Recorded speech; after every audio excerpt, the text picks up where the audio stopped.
ത്രിയേക ദൈവത്തിൻ്റെ വലിയ തിരുനാമത്തിന് മഹത്വമുണ്ടായിരിക്കട്ടെ. പരിശുദ്ധമായ വലിയ നോമ്പിലേക്ക് നമ്മളെല്ലാവരും പ്രവേശിച്ചിരിക്കുകയാണല്ലോ.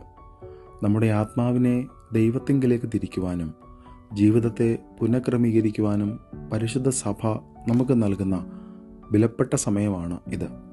നോമ്പെന്നത് കേവലം ആഹാരം ഉപേക്ഷിക്കൽ മാത്രമല്ല, അതൊരു മടക്കയാത്ര കൂടിയാണ്. സൃഷ്ടാവിലേക്ക്, സ്നേഹത്തിൻ്റെ ഉറവിടമായ ദൈവത്തിങ്കിലേക്ക് നമ്മുടെ ഹൃദയങ്ങളിൽ ദൈവത്തിൻ്റെ ഇടപെടലുകൾ അനുഭവിക്കുവാൻ തക്കവണ്ണം ഈ നോമ്പുകാലം നമുക്ക് പ്രയോജനപ്പെടുത്താം. ഈ നോമ്പുകാലത്ത് 3 കാര്യങ്ങളിലാണ് നമ്മൾ ശ്രദ്ധ കേന്ദ്രീകരിക്കേണ്ടത്. ഒന്നാമതായി പ്രാർത്ഥനയാണ്. നമ്മുടെ തിരക്കേറിയ ജീവിതത്തിൽ ദൈവവുമായി സംസാരിക്കുവാൻ സമയം കണ്ടെത്തുവാൻ നമ്മൾക്ക് കഴിയുന്നുണ്ടോ? ഹൃദയം തുറന്നുള്ള പ്രാർത്ഥനയിലൂടെ ദൈവഹിതം എന്തെന്ന് തിരിച്ചറിയാൻ നമുക്ക് സാധിക്കണം. രണ്ടാമത് ഉപവാസമാണ്. ശരീരത്തിൻ്റെ ആഗ്രഹങ്ങളെ നിയന്ത്രിച്ചും കൊണ്ട് ആത്മാവിനെ ശക്തിപ്പെടുത്തുന്നതാണ് ഉപവാസം.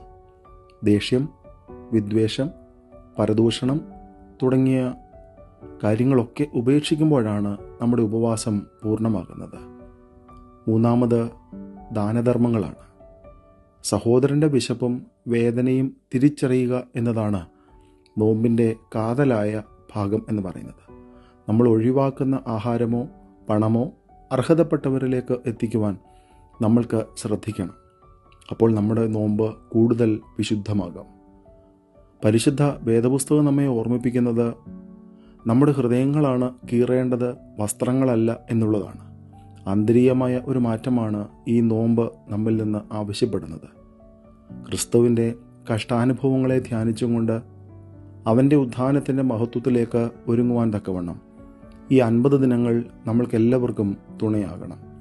കർത്താവിനെ എല്ലാ കാര്യങ്ങളിലും ഓർത്തും കൊണ്ട് അവനോട് ചേർന്ന് നടക്കാൻ നമ്മൾക്കും പരിശ്രമിക്കാം. ഈ വലിയ നോമ്പ് നമ്മുടെ കുടുംബങ്ങളിലും വ്യക്തി ജീവിതങ്ങളിലും വലിയ ആത്മീയ ഉണർവ് ഉണ്ടാക്കട്ടെ. എല്ലാവർക്കുമായി പ്രാർത്ഥിക്കുന്നു. എല്ലാവരെയും ദൈവം തമ്പുരാൻ അനുഗ്രഹിക്കട്ടെ. എല്ലാവർക്കും അനുഗ്രഹീതമായ ഒരു നോമ്പുകാലം ആശംസിക്കുന്നു. ദൈവം നമ്മെ അനുഗ്രഹിക്കട്ടെ.